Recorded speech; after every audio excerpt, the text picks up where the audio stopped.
MBBS in North America. 32 లక్షలకే MBBS. ప్రపంచవ్యాప్తంగా గుర్తింపున్న degree. Sreemukhi టాపిక్లోకి వద్దాం. ఓకే. ఎప్పుడు శ్రీముఖి వీడియోస్లో కనిపిస్తుంటో, శ్రీముఖితో బిగ్ బాస్ తర్వాత తనతో పాటు ఉండడం, తనతో ఫ్రెండ్షిప్ చేయడం అవన్నీ జరుగుతూ ఉంటాయి కదా. లైక్ ఫస్ట్ పాయింట్లో మాట్లాడుకుందాం, పబ్లిక్ పాయింట్ ఆఫ్ వ్యూలో మాట్లాడుకుందాం. అంటే సీజన్లోకి వెళ్ళావు, 2 వారాలు, రెండు వారాల్లో బయటకు వచ్చేయడం జరిగింది. 2 వీక్స్లోని వాళ్ళిద్దరికి ఏంటి అంత కనెక్షన్, ఎందుకు ఇంత క్లోజ్కి అయిపోవడానికి రీజన్స్ ఏంటని అప్పుడు క్వశ్చన్ రాలా. ఈ మధ్య కాలంలో వస్తున్నాయి క్వశ్చన్స్. ఓకే. ఏం చెప్తావు? శ్రీముఖి క్యారెక్టర్ ఏంటంటే ఎదుటి వాళ్ళని చదివేస్తుంది. వీళ్ళు ఏం ఆలోచిస్తున్నారు, వీళ్ళు ఏం మాట్లాడుతున్నారు, లోపల ఏం పెట్టుకుని మాట్లాడుతున్నారు కూడా చక్కగా కనిపెట్టేస్తుంది అనమాట. సో నేనున్నది షోలో తక్కువైనా సరే తనకి నా నిజాయితీ, నేను మాట్లాడే విధానం, నాలో ఉన్న నిజాయితీ నచ్చింది అంతే. తర్వాత బయటకు వచ్చిన తర్వాత కలుస్తున్నప్పుడు ఆహా తిను ఎవరికి భయపడదు, ఉన్నది ఉన్నట్టుగా మాట్లాడుతుంది, నమ్మిన వాళ్ళకి ప్రాణం ఇచ్చేస్తుంది. ఈ 3 విషయాలు తెలుసుకుంది. సో అందువల్ల మేము ఇంకా క్లోజ్ అవటం జరిగింది. నేను ఇంకొకటి ఫ్యామిలీకి దూరంగా ఉంటా. నేను హైదరాబాద్లో టీవీ ఇండస్ట్రీ వల్ల ఉండటం, సింగిల్గా ఉండేదాన్ని. అప్పుడు శ్రీముఖికి పరిచయం అవటం వల్ల తనకున్న బయట సర్కిల్లో నన్ను ఒకరిలాగా కలుపుకొని నన్ను పిలవటం, ఇంటికి వెళ్ళటం, కలవటం, అవి చూస్తూ క్లోజ్ అవటం జరిగింది. క్లోజ్ అవుతూ జరిగిన దాంట్లో ఒక నమ్మకం, ఒక ట్రస్ట్ అనమాట. నేనంటే తమన్నా ప్రాణం పోయినా సరే నిలబడిపోద్ది నమ్మిన వాళ్ళ కోసం అన్న ఒక ట్రస్ట్, ఒక్క విషయం వల్లే ఈరోజు నేను శ్రీముఖితో నిలబడగలిగాను. ఇంకొకటి ఏంటంటే నాట్ ఓన్లీ శ్రీముఖి వాళ్ళ మదర్. అసలు ఈరోజు నేను ఇంటికి వెళ్ళిపోతానంటే బాధపడిపోతూ ఉంటుంది. నన్ను ఒక సొంత చెల్లిలా చూసుకుంటుంది, సొంత చెల్లిలాగా.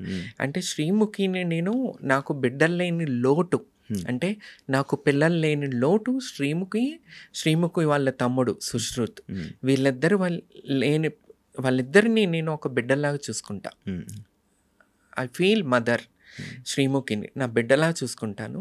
అంటే చూసుకునే లెవెల్ నాకు లేదు, అంత ఇది లేకపోయినా ఉన్నంతసేపు నా బిడ్డలాగా చూసుకుంటా. సుశ్రుత్ అసలు నేను ఫీల్ అయిపోతాను, నా తల్లి నా కొడుకు అన్నట్టుగా, ఒక చిన్న బేబీలాగా. తను కనిపిస్తానికి బయట అట్లా కనిపిస్తాడేమో, నాకు మాత్రం ఒక చిన్న క్యూట్ బేబీలా కనిపిస్తాడు.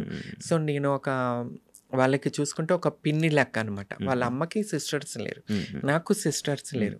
ఎట్లా అయిపోయిందంటే ఇది నాకు ఒక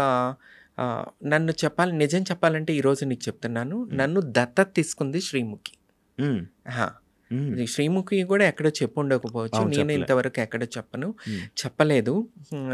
చూసుకుంటే వాళ్ళ ఫ్యామిలీ నన్ను దత్తత తీసుకున్నట్టే, అంత బాగా చూసుకుంటారు. అంటే నన్ను ఎప్పుడు ఒక ఫ్రెండ్ లాగా చూడలేదు వాళ్ళు, ఒక ఫ్యామిలీ. నేను ఏం ఆలోచిస్తున్నాను, ఏమి టెన్షన్లో ఉన్నాను, వాళ్ళ తమ్ముడు కూడా కనిపెట్టేస్తారు. ఇప్పుడు ఈ మూడ్లో ఉంది అని చెప్పి వాళ్ళు. నైట్ 2 కూడా నేను ఏం తినాలనుకుంటాను, 2 o'clockకి నేను ఏం తినాలనుకుంటాను, 1 o'clockకి నేను ఏం తాగాలనుకుంటాను, అన్నీ తెలుసుకుని తెప్పిస్తుంది శివ. నేను ఇంట్లో ఊర్లో విజయవాడలో ఉన్నప్పుడు నేనేం ఫుడ్ మిస్ అవుతాను అంటే, కేక్స్ కానీ చాక్లెట్స్ కానీ, ఏమన్నా ఫుడ్ తింటావా, ఏం తింటావు, ఎవరు అడుగుతారు శివ? కన్నవాళ్ళు ఈ రోజుల్లో అడగరు, ఒక వయసు వచ్చాక కన్నవాళ్ళే వదిలేశారు.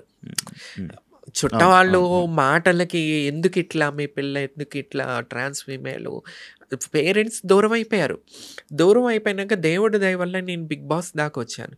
బిగ్ బాస్ తర్వాత కరోనా వచ్చింది. నేను ఒక జెమినీలో కొన్ని షోస్ చేస్తున్నా. కరోనా వచ్చిన తర్వాత బ్లాక్ అయిపోయాను నేను. ఆ టైంలో నేను సైడ్ దాకా వెళ్ళిపోయా శివ. కరోనా టైంలో, కరోనా అయిపోయిన తర్వాత షోస్ అయిపోయినాయి, అన్నీ ఆగిపోయినాయి. నాకు ఇక ఎట్లా తినటానికి ఉండటానికి అన్నిటికీ అయిపోయింది. ఆ టైంలో శ్రీముఖి, ఒంటరిగా ఏం చేస్తావు, నేను సంపాదించట్లేదా, రా నా దగ్గర ఉండిపోయి, నీకు ఒక్కదానికి ఇల్లు ఎందుకు, నువ్వు ఇక్కడుండు, నాతో ఉండిపో నువ్వు అని మాట్లాడి నన్ను దగ్గర తీసుకుని నన్ను చూసుకుంటూ ఉంటుంది శ్రీముఖి. నాకు నా బర్త్డే లాస్ట్ టైం చూస్తుంటావు శివ, లైఫ్లో ఫస్ట్ టైం నా బర్త్డే అంత గ్రేట్ సెలబ్రేషన్స్. నా కోసం చీర తెప్పించి మళ్ళీ పొద్దున్నే లేపి గుడికి చెప్పకుండా సీక్రెట్గా దైవ దర్శనం చేయించుకుని నాకు ఇష్టమైన వాళ్ళని తీసుకొచ్చి పార్టీ చేసి ఎవరు చేస్తారు? నా నుంచి ఆమెకి ఏం అవసరం చెప్పు? ఏం అవసరం? ఏంటంటే ఒక మంచితనం. తను చేసిన ఎవరికి చెప్పుకోదు అసలు, జనాలకి తెలియదు. శ్రీముఖి అంటే ఒక ఎంటర్టైన్మెంట్, టీవీలో ఎంటర్టైన్మెంట్ చేస్తుంది అంతే, జనాలకి ఇంకేం తెలియదు. కానీ శ్రీముఖి ఇంకో గొప్ప పెద్ద విషయం నేను ఇంతవరకు చెప్పాల. ఈ మధ్యకాలంలో పాకిజా గారికి 2 లక్షలు ఇచ్చి ఎంతో వైరల్ చేసుకున్నారు. కానీ ఇంతవరకు నేను చెప్పలేదు, నన్ను చెప్పొద్దని చెప్పి శ్రీముఖి దాసింది విషయం. నేను ఇల్లు కట్టుకుంటున్నప్పుడు నాకు శ్రీముఖి మనీ హెల్ప్ చేసింది. ఎవరు చేస్తారు? ఈ రోజుల్లో 1000 రూపాయలు ఇస్తే ఎప్పుడు ఇస్తామని అడుగుతారు. నేను కలిసినప్పటి నుంచి కరోనా టైంలో నుంచి నేను బాధపడుతుంటే నాకంటూ సొంత ఇల్లు లేదని నేను బాధపడుతున్నప్పుడు, నీకు ఇల్లు లేదా? సొంత ఇల్లు ఇక్కడ ఉండు, నీకే పర్సనల్గా ఇల్లు కావాలంటే నేను కట్టిస్తాను నీకు ఇల్లు అని నాకు అప్పటి నుంచి నిలబడింది. కానీ నేను ఇల్లు కట్టుకుంటున్నప్పుడు మొన్న కూడా నాకు హెల్ప్ చేసింది. నిజంగా ఆ దేవుడు, నేను నమ్ముకునే నా బాబా ఆమెకు ఆయుర ఆరోగ్యాలు ఇవ్వాలా. ఎప్పుడు నా బిడ్డ శ్రీముఖి సూపర్ స్టార్ లాగా స్క్రీన్ మీద కనబడుతూ ఉండాలి, ఇది నా కోరిక. ఇంకొకటి ఏంటంటే తొందరగా పెళ్ళి కావాలి శ్రీముఖికి. నేను తమన్నా సింహాద్రి దేవుడి దగ్గర ఏం కోరుకుంటుందంటే, ఎందుకంటే నన్ను దత్తత తీసుకుని ఈ రకంగా నా మంచి చెడు చూసుకుంటూ ఇల్లు కట్టుకుంటున్నప్పుడు నాకు డబ్బు ఇచ్చి సహాయం చేసి, నాకు ఇంతమంది రక్త సంబంధం చుట్టాలు పొట్టాలు ఇంతమంది ఎవ్వరూ నన్ను తిన్నావా తినలేదని అడగలేదు, ఎక్కడున్నావని అడగరు, ఏం చేస్తున్నావని అడగరు. మొత్తం అప్డేట్ శ్రీముఖి తీసుకుంటుంది. అప్డేట్, ఎక్కడున్నావు, ఏం చేస్తున్నావు, ఎట్లున్నావు, ఏమన్నా ప్రాబ్లమ్మా, ఎప్పుడన్నా ఏదన్నా నేను ఇంట్లో ఉండి ఊరిలో ఉండి మెసేజ్ చేస్తే ఏంటి తమ్ము ఏమన్నా ప్రాబ్లమ్మా, ఇదే అడుగుతుంది ఫస్ట్ మెసేజ్. ఏమన్నా ప్రాబ్లమా, నువ్వు ఎట్లా ఉన్నావు, బాగున్నావా అని. అట్లా ఉంటుంది అనమాట. That is Srimukhi. చాలా మందికి తెలియదు, బేసిక్గా తెలియదు. That is Srimukhi. చాలా great kindly hearted person Srimukhi. ఇది తెలియదు ఎవరికి. నేనే కాదు, ఉన్న ఫ్రెండ్ సర్కిల్ని అందరినీ ఒక తల్లిలాగా వాళ్ళు ఏం తింటారు ఇష్టమైన తన చేతులతో వండి పెడుతూ ఉంటుంది. ఇంత పెద్ద టీవీ స్టార్ అయ్యిండు కూడా తన చేత్తో వండుతుంది. వండి ప్రతిరోజు రెగ్యులర్గా మేము ఆమె చేత్తోనే తింటాం, ఆమె ఫుడ్ తింటాం, ఆ ఉప్పు తింటాం. ఆమె ఉప్పు తిని ముందుకెళ్తున్న దాన్ని నేను. సో ఆ దేవుడు ఎప్పుడు కూడా శ్రీముఖి చల్లగా ఉండాలా, మంచి భర్త దొరకాలా, ఇంకా ఫీల్డ్లో సక్సెస్ కావాలా. నేను బతుకున్నంత వరకు నేను ఎప్పుడు శ్రీముఖి ఇదే కోరుకుంటాను. శ్రీముఖితో నీకు ఇంత బాండింగ్ ఉంది, బట్ ఇదంతా ఇప్పుడు ఈ పాడ్కాస్ట్ వల్ల జనాలకు తెలిసింది. కానీ లేకపోతే అంటే నువ్వేదో శ్రీముఖి ఫ్రేమ్ వాడుకుంటున్నావని, లేకపోతే నువ్వేదో కావాలని తన వెనక తిరుగుతున్నావని అనుకునే వాళ్ళు చాలామంది ఉన్నారు బేసిక్గా కదా. ఇంత మంచి ఫ్రెండ్, మరి ఒక రీసెంట్గా కేబీకేజీ షోకి ఫ్రెండ్స్ దాంట్లో ఎందుకు వెళ్ళలేదు నువ్వు? ఫ్రెండ్స్ అప్పుడు నేను లేను ఇక్కడ. ఫ్రెండ్స్ నీ చేతు వెళ్ళినప్పుడు నేను లేను యాక్చువల్లీ హైదరాబాద్లో, అందువల్ల వెళ్ళలేకపోయాను. తర్వాత నేను నాకు కాల్ రాలేదు, పిలుపు రాలేదు.